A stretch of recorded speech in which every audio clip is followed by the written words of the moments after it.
Consider This, with host Carol Schrader, is supported in part by Better Business Equipment and by Nebraskans for Public Television.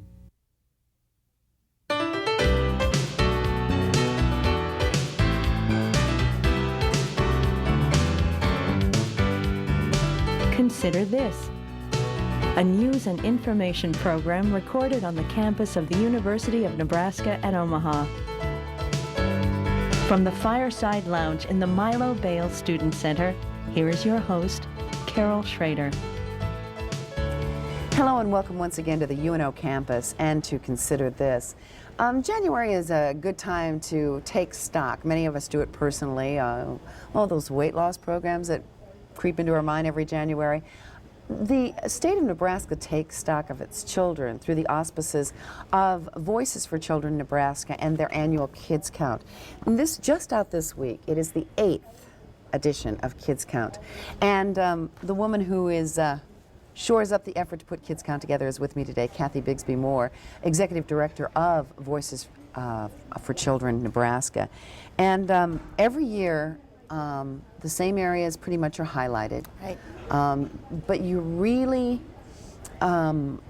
single out the juvenile justice system this year. Yes. And we can talk a lot about a lot of other things, but it's kind of a hot topic anyway because the governor's budget, he's taken a little closer look and putting some money there. What is it about kids in juvenile justice? Certainly we don't want them in the system. I mean, because that means something has happened, right. Usually crime of some sort. But what really caught your eye and is catching the eye of experts nationally is the fact that that's not the place they need to get help. Exactly. And we've seen over the course of the last 10 years, the number of children in the juvenile justice system has increased steadily. When we look at that and try to figure out why, what we see is that in many instances we're actually seeing a decline in violent crimes, a decline in some other arrest areas, but an increase in children needing juvenile justice services. And so what has been discovered is that mental health problems are often the precipitating factor for kids coming into the system. Now, that doesn't mean they're perfectly innocent children. Or that they haven't committed a crime, exactly. You know, as the state statutes define it. Right. But the underlying reason will not be necessarily aided to a great degree at right. Kearney for boys or Geneva Rehabilitation Center for girls, treatment center. Exactly, and what's so sad is that a growing number of children in the system have a mental health diagnosis. Actually, it's believed that about 75 to 90% of the children coming into the juvenile justice system. One of those is a national figure, another is a figure from our Kearney and Geneva YRTCs, Youth Rehabilitation and Treatment Centers. But those facilities don't have significant mental health services to provide the kids. So it's a double-edged sword. They haven't been able to get the services elsewhere, resulting in their commitment to Kearney and Geneva, and they still don't get the services in those facilities. I'll ask you for an example of the kinds of mental health problems in a second, but you add that to the fact that the increasing numbers at Kearney and Geneva, the word among the kids is you don't really have to participate in any kind of treatment there, whether you have a mental health problem or not, because they're so overcrowded that you're in, you hold your breath for 3 months or 4 months, and you're out. As exactly. opposed to what used to be a 9 to 12 month real rehabilitation process. It's become a revolving door. And I think Kearney and Geneva, under all circumstances, could offer more in the way of rehabilitation. They only recently began to offer some substance abuse, actually substance abuse evaluation more than treatment. They have some programming for children who have either been victims or perpetrators of sexual offenses, but they still need more one-on-one counseling under any circumstances. But as you're pointing out, it's irrelevant what they offer as long as kids simply revolve in and out and don't have to participate. Now, in addition to the mental health problems, many of them then have the criminal offense which brought them to the attention of the juvenile justice system. You have an underlying mental health problem in a high percentage, as you pointed out.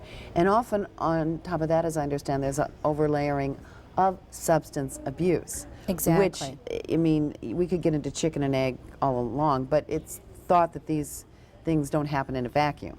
Right, and interestingly enough, in our whole population, we're looking at what's called dual diagnosis, which is a mental health diagnosis coupled with a chemical abuse problem. And the treatment for those combinations is very unique and needs to be very specialized, and there are few people and few programs that can offer that. But I think, Carol, it's important to realize that in addition to those three factors, these kids often come from families that have not been able to adequately provide for them and support them in the first place. Many of them were abusive to those children, or at the very least neglectful. They don't have a stable environment that they've come from and don't have a stable environment to return to. Added to that, though, there's one more piece, and that is special education. A high percentage of the kids at Geneva and Kearney are also borderline in terms of their ability to function. Their cognitive abilities. So it's real Exactly. hard to rehabilitate using the mind and those kinds of consequences, those models that are used in, Right. in treating behavior problems when, you know, they don't have the special help to help them learn and read better and do all these kinds of things. So I mean, sometimes you've got layers upon layers, and you've got it as a big smelly onion. Right, right, because they need that cause and effect thought process in order to function in the behavior modification programs, and just doesn't work for usually 20 to 40% of those children. There was a story, actually not in Nebraska, but in another state recently. A young man actually had been in 53 placements, and we had a young man here in Nebraska who we featured in our Kids Count press release, who had also been in 53 placements. We had a good news story with He's our at young Metro man. Community College Exactly, right that's right. And he happened to get into a very nurturing environment very late in his adolescent now. years. A foster home. Exactly. An item that we also have a shortage of. Right, right. But nationally, there was a story of a young man who, after 53 placements, killed someone. He just lost it, just checked out, and could not manage his behavior at all. And I think that is why Voices for Children is looking so seriously at this issue. If we have about 20,000 arrests per year, the chance of those children getting into a facility that is inappropriate, that is actually going to make matters worse, is pretty great. And so we need to put into place services that will prevent kids from coming into this system in the first place, but also services that will adequately care for them and turn them around when they do come into the system. Well, let me use my teenager son's words and Right. say, I'm going to dog you for a minute. Okay. Okay. What if we say, last week we had Pastor Timberlake, who's retiring from Open Right. Door Mission, and we talked the words of the scripture, the poor will always be among us. Well, what if we say the bad kids will always be among us, and you know, boot camps are becoming more popular, not always working, but becoming more popular, that what we just need is just a tougher approach, because these, you know, are kids that just need to be straightened out. And I think there are probably some that could use a little more, not aggressive, but tough love approach. Right. Well, first of all, And a good male or role models in the case Right. of boys, and female role models in the case of girls. in terms of the statement that the bad kids will always be among us, I would say that we as a state, the state of Nebraska, cannot afford to take that attitude. You can't go a week or a month without picking up the newspaper and looking at concern with regard to our declining population. We are concerned that we're not going to have a workforce in 10 years, 20 years. The way we take care of our children today will cause them to take care of us tomorrow in an effective or an ineffective way. And so I don't think we can afford to turn those kids away. Secondly, I would say that we don't have to go back very far, 10 years, 20 years, and the number of kids in the system was cut in half, quarters. Something is wrong. There is a need for change, and when you can see a better life that recently in your history, you ought to be striving to get back to that better life. I think looking at the young man Michael, though, on yesterday's coverage ought to give you the hope that if one young man can be turned around at age 17 and a half, there are tons of other young men and women who can also be turned around, and we ought to be investing the resources in them rather than just locking them up. Let's talk about resources. And so many times I've done shows about children and other issues on here, and I'll get comments, you know, throwing money at things isn't the answer, but there is no denying the fact that if more mental health services are going to be offered these children, then money is going to be involved. What legislative endeavor, including what the governor has been talking about, are going to be offered either this session or, you know, in the near? Well, in the juvenile justice area, there actually was a master plan put together a year ago that called for about $100 million. And interestingly enough, this year it looks like we could end up looking at proposals $10 million, $20 million. So I think we have a chance to take a very significant first step toward rolling that plan out. Secondly, many policymakers challenge me that perhaps we could just more effectively use our funds rather than always wanting to spend new money. And I agree with that when we are spending a significant enough amount to look at it, scrutinize it, and perhaps find ineffectiveness. In Nebraska, we have spent less money in our mental health system than most other states in the country. We've ranked 47th, 48th, 50th for the last 10 or 15 years. When you are spending that small amount of money, I don't believe there's inefficiency. There's no room for inefficiency. So this is an area where I am very comfortable saying we have to spend more money no matter what. And I'm also a proponent of dividing those expenditures evenly or relatively evenly between prevention, early intervention, and some very late-term care, because we've got kids who have been missing this treatment at age 5, 10, 15, and 20. One of the things that, if you look at the whole mental health picture, adults and children in the state, you will hear from patients, clients in mental health, doctors, other providers of health care, that we are short space and funds for all mental health in the state. Right. Beds for real chronic needs or real emergency needs. I mean, that's just an across-the-board problem. Right. Now, you put in the children, and if we have children on whose families are able to get resources, they used to call it Medicaid, now it's Kids Connection. And they're able to, you know, they're what, 180% of poverty level or some rough thing in there. They can get it, but that doesn't mean the resources are there or that they will be approved. Exactly. And then if you're just slightly over that 180 and you can't afford insurance, which more and more people are going without insurance because of cutbacks in insurance or part-time work or whatever, it is hard to pay for mental health, and that tends to be the last one on the burner. Right. Well, I think as a society, we still stigmatize people for having mental health problems. The word health is in there, but somehow we view that as a different department, a different kind of health. And even if you go all the way up to senior citizens, there are many seniors on Medicaid who cannot get Medicaid waivers approved for mental health diagnosis. Physical health, yes. Disabilities of all kinds, not a mental health diagnosis. So we have a ways to go, but what we have to realize is that a minimal mental health diagnosis can often be treated relatively easily and inexpensively. Mild depression. Exactly. But left untreated, that person can be completely incapacitated, can never be relied on to go to work every day, to care for a family adequately. So the price we're paying by not treating these individuals is horrendous. We're looking at one of the things mentioned in the report, and I don't know if it was mental health or something else, they talked about maybe using some of the tobacco settlement money. Right. That is a big pie that everybody is after. Exactly. And the governor has already talked about wanting to put a large amount in research, medical research, which I think everybody lauds. But that pot of money, both in Nebraska and every other state in the union, is one of the most sought after pots of chicken pot pie, bonanza money that I've ever seen. Right.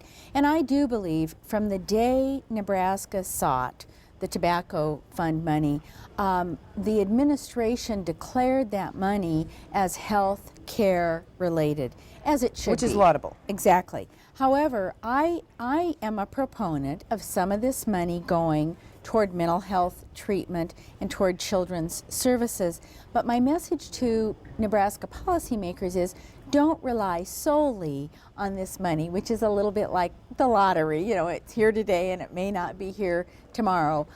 Yes, I think we should utilize a portion of it, but I also believe that we need to identify general fund dollars that we're going to commit to today that will be here year after year to build a true mental health continuum of care.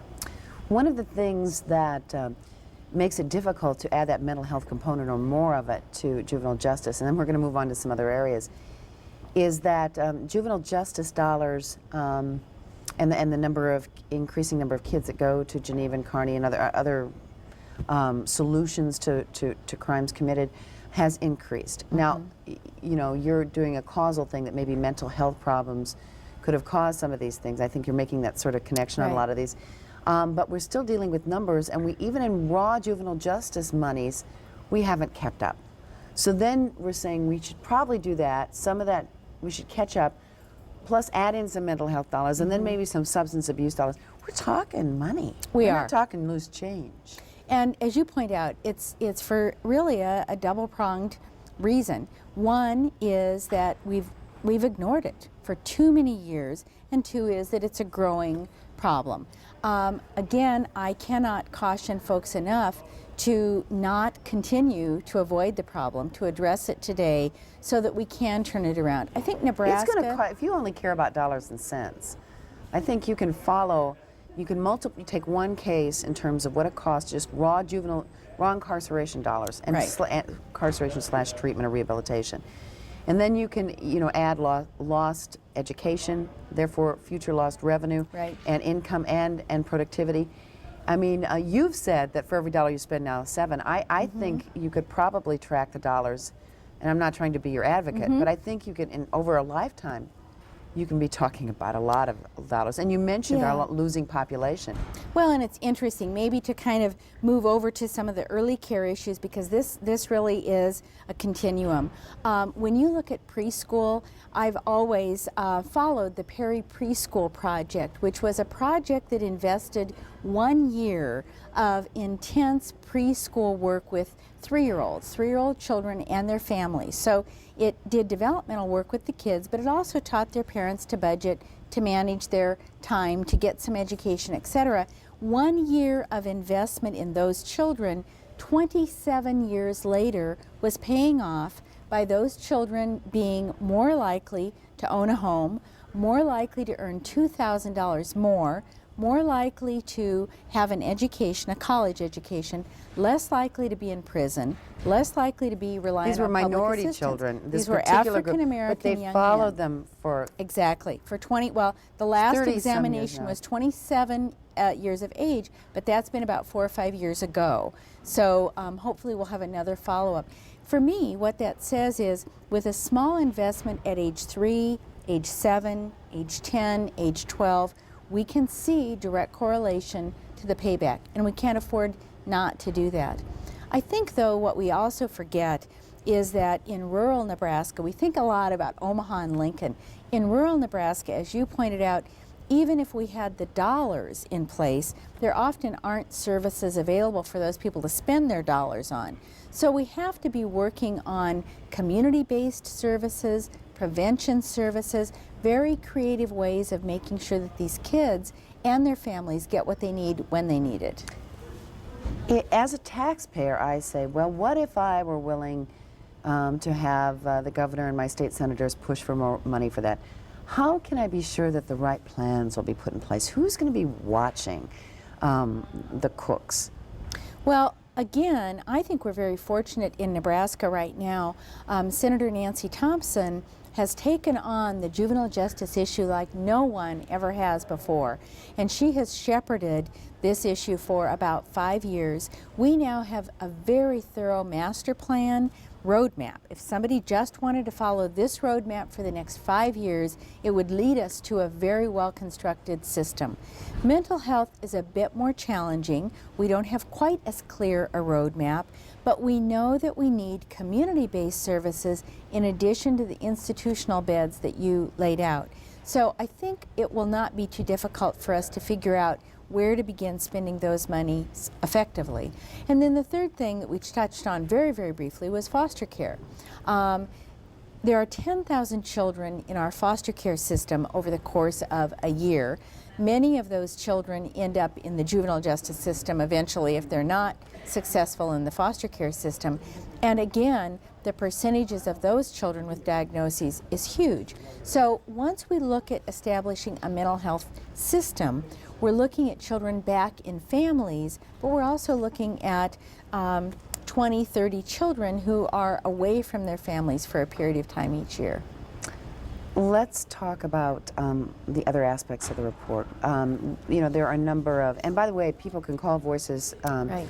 for Children in Nebraska and get a copy of the report. I think it's $10. Exactly. Which helps you folks do what you do. Yes. Plus, there's a lot of work in here and a lot of statistics. And they're documented where they come from, by the Right. way, so it's easy to see. You talk about juvenile justice. You also talk about nutrition, out-of-home care, foster care primarily. You also talk about education, early childhood education, early start, Head Start, everything from lead levels to other aspects of infant mortality, children's health. What are the things, and there are excellent statistics, and what are the things, as we wind up, because this moves really fast, Right.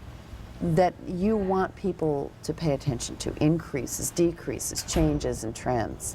I think that we're at the beginning of our legislative session, so many people will be picking up the paper every day and seeing new proposals. I would encourage people to call Voices if they have questions about some of those proposals as well. We're too early into the session for me to rattle off all those LB numbers, but Thank you. you're welcome. But I would encourage people to look at about 3 areas. One is early care and education. Nebraska's economy requires parents to work. 2 parents sometimes are working 4 jobs, 5 jobs. We have a very low-paying, retail, service-oriented economy, and therefore we have more women in the workforce, we have more multiple job holders, and we have more households where both parents are in the workforce. What do we have for child care? How many employers are assisting either with on-site child care or child care cafeteria menu options? We are Odd-hour seeing, childcare. Exactly.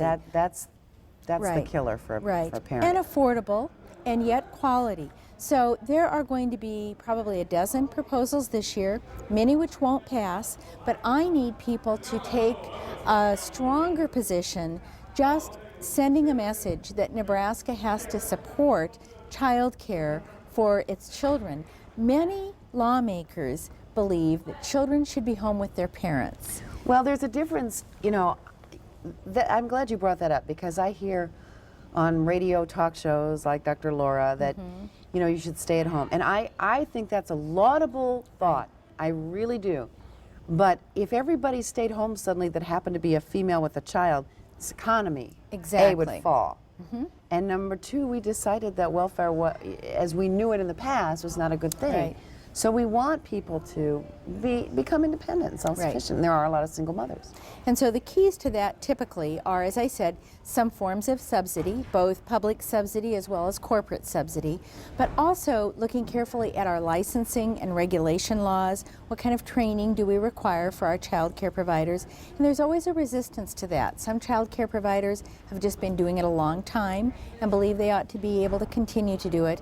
But all the current brain research and the developmental needs of children, I think, need attention paid to them by providers. So proposals that require 8 hours of contact training, 22 hours per year of training need to be attended to and supported. The second area of concern, interestingly enough in Nebraska, is hunger. We tend to not look at our children and see hunger in their eyes. But I think that's because of all the world news where hunger has such a clear picture to us. Our hunger looks different and yet is equally dramatic and has an equally negative effect on our kids. So school breakfasts, Nebraska has fewer schools than any state in the country providing breakfast. Again, partly because school boards, superintendents believe that's parents' job.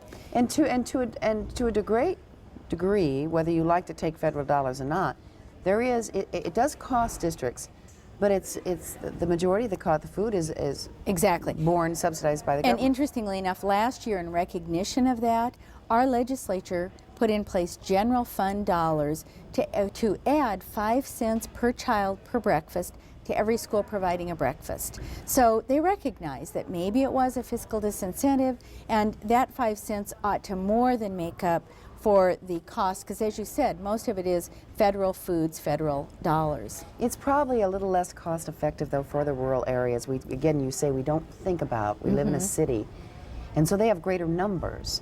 And so it is more cost effective to have somebody there to serve the milk with the straws and everything, and the breakfast cereal or whatever they have. Well, that's true, except there are wonderful models. What I have discovered in traveling across the state is all it takes is one person, usually the food service person, but on occasion a principal or a mayor, to get excited about this. There are schools that are giving kids a bag of breakfast when they get on the school bus. They have a half-hour, 45-minute, sometimes an hour ride to school. That are made up ahead of time. Exactly. There are other schools, actually there's a high school in western Nebraska that began offering breakfast, and kids are now coming, if you can believe it, to high school a half hour early because this breakfast has become such a drawing place. Kids are coming early, they're sharing homework, they're Gee, talking. that means they won't be late for school. Exactly, exactly. And they'll have something in their stomach, and research has shown over and over again that hungry kids can't learn. Test scores get better, all kinds of things happen when kids have food in their stomachs. The other thing that's actually occurring in Nebraska that's kind of exciting, in addition to breakfast and lunch, which are programs most of us have heard of, there's also summer food programs that the federal government supports equally. I guess I hadn't been paying attention in the past. Yeah. I read about that in the report. And so again, very few communities in Nebraska have taken advantage of that, but in Cozad, Nebraska, they began offering a summer food program. It has become a gathering place. Parents who work in the downtown area of Cozad or in factories now get off work, come eat lunch with their kids who might be staying at home for the most part during the day. Kids are getting food. Parents are spending time with their kids. You can look at all kinds of ways to do this, and they're typically sliding fee scale. Some people can pay, some can't. Well, there is good news, at least good ideas and things that are happening that you can learn about in the Kids Count report for 2000. Call Voices for Children Nebraska if you want more information. I want to remind you that in a couple of weeks, if you watch this on Thursday nights, you're going to see it's not there. But we're adding a couple of airings on the weekends and on NETV2, formerly Educable. There's some different times too, so heads up, we'll tell you more about it next week. And thank you for joining us, Kathy. Thank you. And thank you for joining us on Consider This.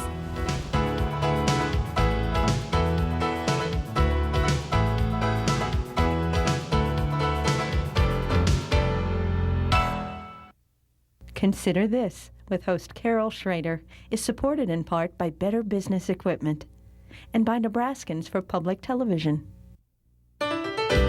Beginning this February, your news and information program of choice, Consider This, can be seen twice as often. In the Omaha Metro, you can watch Consider This on KYNE-TV Saturdays at noon and Sunday afternoons at 2. Statewide on NETV2, you can see Consider This Friday nights at 11:30 and Monday afternoons at 12:30. More Consider This more often, more chances to be informed. Call us for a schedule.